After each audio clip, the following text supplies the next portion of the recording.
Good evening. Welcome to Kenya News Update today. I'm your host, and we begin with a story that's challenging long held narratives about migration, security, and belonging. For years, headlines have been dominated by stories of a white exodus from South Africa, with claims of persecution and violence driving thousands abroad. But a new, counterintuitive trend is emerging. Thousands of expats are now returning to South Africa, citing a different kind of fear and disillusionment in their adopted homes. Tonight, we take a deep dive into this homecoming trend, what it says about global perceptions of safety, and how it intersects with other critical stories from our continent. We'll examine the data, hear from those making the journey back, and explore the complex reality behind the statistics. Our first report comes from Johannesburg. The narrative was once straightforward, or so it seemed. South Africa, grappling with high crime rates and economic challenges, was seeing a steady outflow of its white citizens. The term white flight became common in international discourse, often linked to claims of targeted persecution and a lack of future. But data and anecdotal evidence are now painting a more nuanced picture. Immigration attorneys and relocation firms report a significant uptick in inquiries from South Africans living abroad who want to come home. One firm in Cape Town noted a 35% increase in such cases over the past 18 months. This isn't a trickle, it's becoming a noticeable stream. So, who are these returning expats, and more importantly, why are they coming back? The answers are as varied as the individuals, but a common thread is a reassessment of what safety and quality of life truly mean. To understand this, we spoke to Andrew Veitch, a 53-year-old who embodies this trend. Veitch left South Africa for California in 2003 after a traumatic incident where he was held up at gunpoint in his car. For nearly 2 decades, America was home, but his perspective has shifted dramatically. He now cites the prevalence of mass shootings in public places and concerns over political and social polarization as greater threats than those he left behind. In his words, people are being shot in broad daylight. American citizens are being shot and killed. I don't want to live in a place like this. His sentiment echoes a broader anxiety among some expats in Western nations, where public violence, while statistically different in nature, feels increasingly random and inescapable. For Veitch, the known challenges of South Africa now seem preferable to the unpredictable dangers he perceives in the United States. This story cannot be viewed in isolation. It exists within a global landscape where perceptions of safety are being recalibrated. Under the administration of U.S. President Donald Trump, immigration enforcement has been a cornerstone policy, with officials from agencies like Immigration and Customs Enforcement, or ICE, taking a visibly hardline stance. For some South African expats, this political climate contributes to a sense of unease. But this is not just an American story. Here in Africa, we are confronting our own complex challenges that shape daily life and national discourse. In Kenya, for instance, our digital revolution has a dark underbelly. As the country celebrates strides in connectivity and innovation, a sinister trend has emerged: a sharp surge in technology-facilitated gender-based violence, or TFGBV. Recent studies within Kenyan higher learning institutions reveal a startling reality. Nearly 90% of young adults have witnessed online gender-based violence, while 39% report having experienced it directly. This includes cyberbullying, non-consensual sharing of intimate images, and online harassment.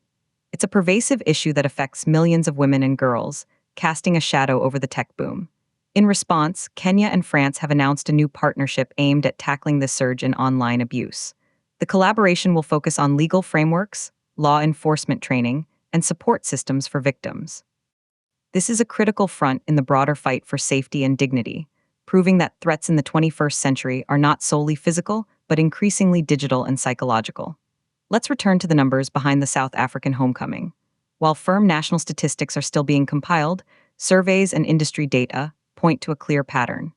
A recent poll of returning expats indicated that 70% cited family and community as a primary pull factor. The cultural connection, the familiar social networks, the sense of belonging, these intangible assets are powerful motivators. Furthermore, 30% specifically mentioned the comparative cost of living and healthcare as reasons for their return. South Africa, despite its economic struggles, can offer a certain standard of living that has become prohibitively expensive in many Western cities. But perhaps one of the most telling figures comes from a study on perception versus reality. When asked about their primary reason for originally emigrating, 52.9% of those now returning cited crime and safety as the main push factor. Yet, upon reflection and experience abroad, their calculus has changed. This isn't to minimize South Africa's very real issues.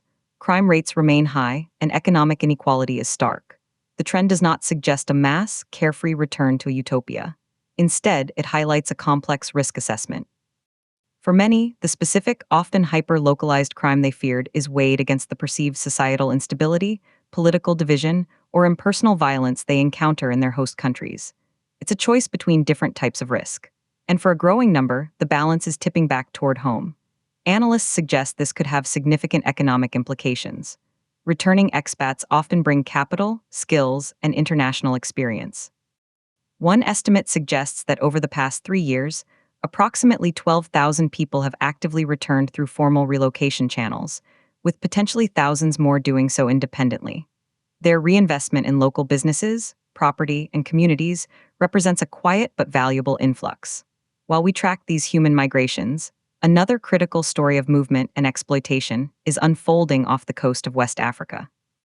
A joint investigation by The Guardian and DeSmog has exposed the systematic plunder of a marine ecosystem known as the Galapagos of West Africa near Guinea-Bissau.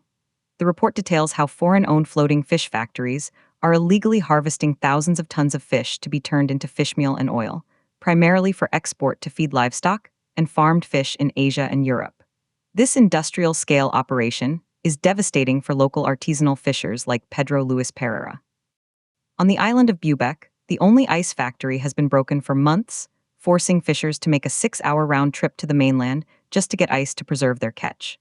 This is a stark contrast, industrial plunder versus local livelihoods being crushed. It's a reminder that safety and security are also about environmental and economic sovereignty. Closer to home, we've seen how quickly narratives can spin out of control in the digital age, creating their own form of insecurity. This past Sunday, viral reports claimed that Health Cabinet Secretary Aden Duale was involved in a serious road accident near Kisumu International Airport.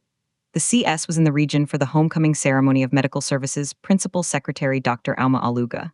The report spread rapidly, causing alarm. However, CS Duale swiftly and firmly dismissed the claims. Speaking at an iftar dinner, he clarified that no such accident involving his convoy had occurred. This incident underscores the double-edged sword of our connected world. The same platforms that can mobilize communities for a homecoming celebration can also weaponize misinformation, creating panic and undermining trust in an instant. It's a lesson in the importance of verifying information before sharing, a discipline as crucial for public safety as any other. So, what are we to make of these interconnected stories? The South African homecoming trend challenges a monolithic narrative. It suggests that the push and pull factors of migration are dynamic and deeply personal. The claim of a one-directional white persecution exodus is being complicated by the lived experiences of returnees who find that grass is not always greener. 8% of returnees in one survey even stated they regretted leaving in the first place. This is not a universal experience, of course. Many South Africans remain abroad and are content. Many others of all races leave for new opportunities every year. But the returning cohort is significant enough to demand attention. It speaks to a global moment where many are questioning the foundations of the societies they live in. From the fear of mass shootings that drives an expat home, to the scourge of online violence that Kenya is combating, to the environmental rape of West African waters, the definition of what makes a place safe or prosperous is expanding. It encompasses physical security, digital rights, economic justice, and environmental health. In conclusion, the story of thousands returning to South Africa is more than a demographic shift. It is a lens through which to examine our contemporary anxieties and aspirations. It reminds us that perceptions are powerful, but they are also malleable. It highlights that the search for a better life is a continuous journey, not a single destination. The returnees are not dismissing South Africa's problems.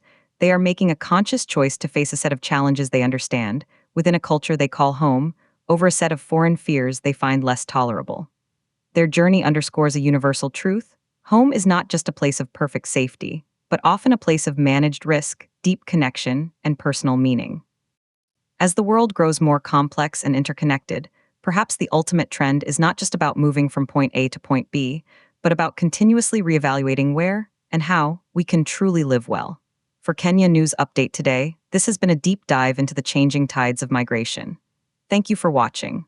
Subscribe to Kenya News Update today for more in-depth reporting.